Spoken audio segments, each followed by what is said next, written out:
حضرت عثمان رضی اللہ تعالیٰ عنہ یہ وہ صحابی ہیں جن کو نبی کریم صلی اللہ علیہ وسلم نے بار بار با تکرار جنتی ہونے کی خوشخبری دی.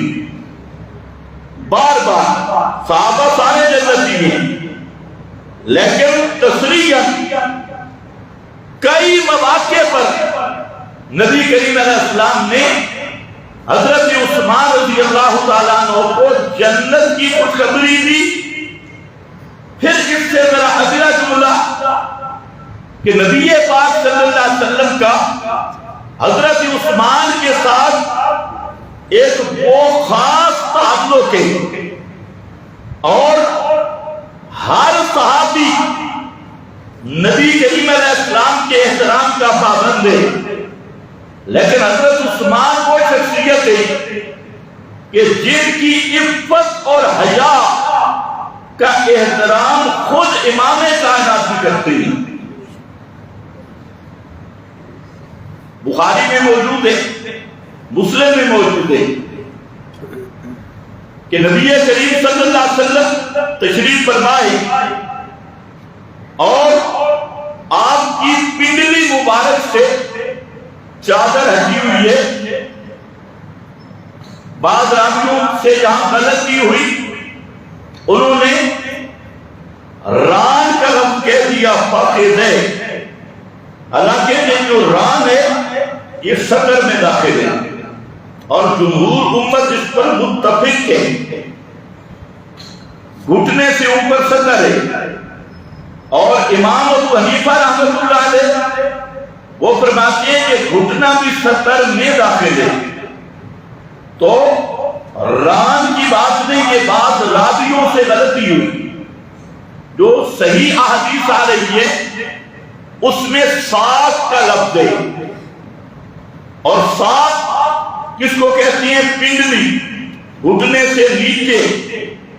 وہ آپ صلی اللہ علیہ وسلم کی چادر مبارک ساق سے ہٹی ہوئی تھی تو ساق صدیق اکبر بھی تشریف فرما تھے، حضرت فاروق اعظم بھی، حضرت عثمان تشریف لائے. تو نبی کریم علیہ السلام اٹھ کر بیٹھ کے اور چادر مبارک نیچے کر دی. بعد میں سوال ہوا نبی کریم علیہ السلام سے کہ آپ نے حضرت ابو بکر صدیق بیٹھے تھے اور چادر اوپر نہیں کی ساتھ سے، اسی طرح حضرت عمر رضی اللہ تعالیٰ عنہ وہ بیٹھے تھے تو آپ نے ہیئت نہیں بدلی، اور جب حضرت عثمان تشریف لائے تو آپ نے ہیئت بدل دی اور چادر مبارک پنڈلی پہ کر دی. تو آپ صلی اللہ علیہ وسلم نے فرمایا الا استحجی من رجل یستحجی منہ الملائکہ، کیا میں اس آدمی سے حیا نہ کروں جس سے فرشتے بھی حیا کرتے ہیں؟ اب یہ جملہ صرف حضرت عثمان کے لیے.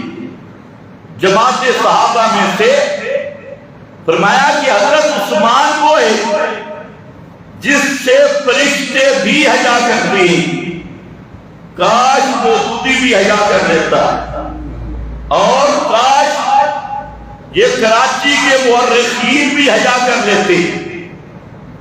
ان کو حیا نہیں. جہاں تک روافض کی بات ہے تو روافض پہ تو ہمیں ارمان ہی نہیں. ان کا تو حق بنتا ہے جو جس مذہب کے وہ پیروکار ہیں اور جس مذہب کے وہ ترجمان ہیں، وہ اگر حضرت عثمان پہ تنقید کرے تو وہ تو اپنے لقموں کو ادا کر رہے ہیں، کیونکہ روافض کا ٹولہ یہ تو یہودیت کی پیداوار ہے.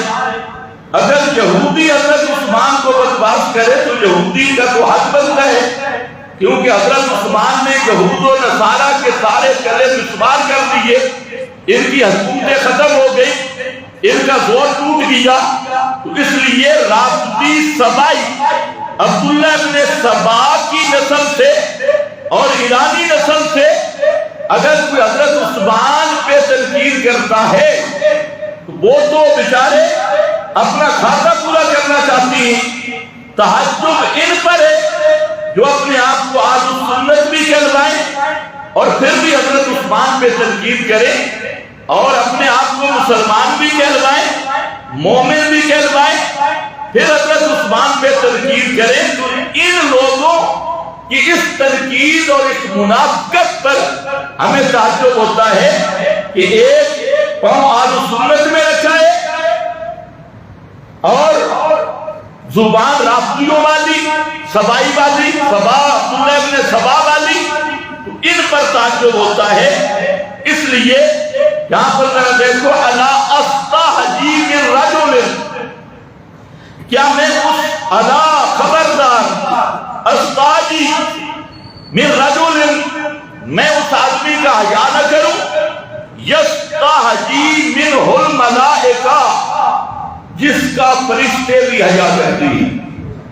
اب فرشتوں کا کوئی کام بھی غلطی سے نہیں ہوتا، یفعلون ما تؤمرون، فرشتے پوری کرتے ہیں جو اوپر سے آرڈر ہوتا ہے، حتیٰ کہ فرشتے ما نتنزل الا بامر ربک، وہ جہاں ان کا مقام ہے اس سے اگر نیچے بھی آنا ہو تو ایک انچ بھی نہیں اتر سکتے جب تک اللہ کا آرڈر نہ آ جائے۔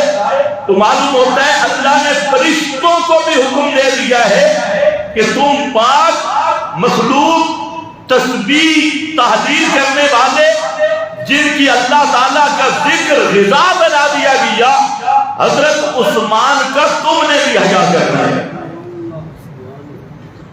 اور فرشتوں کے مقابل کون ہوتا ہے پتہ ہے آپ کو؟ شیطان۔ فرشتوں کا مقابل کون ہے؟ اتنا تو سمجھو۔ معلوم ہوتا ہے جو حضرت عثمان کا حیا کرتا ہے وہ فرشتہ صفت ہے، اور جو حضرت عثمان پہ تنقید کرتا ہے وہ ابلیس صفت ہے، شیطان صفت ہے، چاہے وہ سنیوں کے رنگ میں ہو یا رافضیوں کے رنگ میں ہو۔ اور یہی وجہ ہے کہ جب نعمت کی ناقدری کرو گے، اللہ تعالیٰ کا ضابطہ ہے وَلَئِن كَفَرْتُمْ إِنَّ عَذَابِي، فرمایا میری نعمتوں کا شکر کرو، اگر میری نعمتوں کی ناشکری کرو گے تو سب سے پہلا عذاب کیا ہوگا؟ فرمایا نعمت چھن جائے گی، اللہ تعالیٰ وہ نعمت چھین لیں گے، تو جس نعمت کی ناشکری ہوگی وہ نعمت چھن جائے گی۔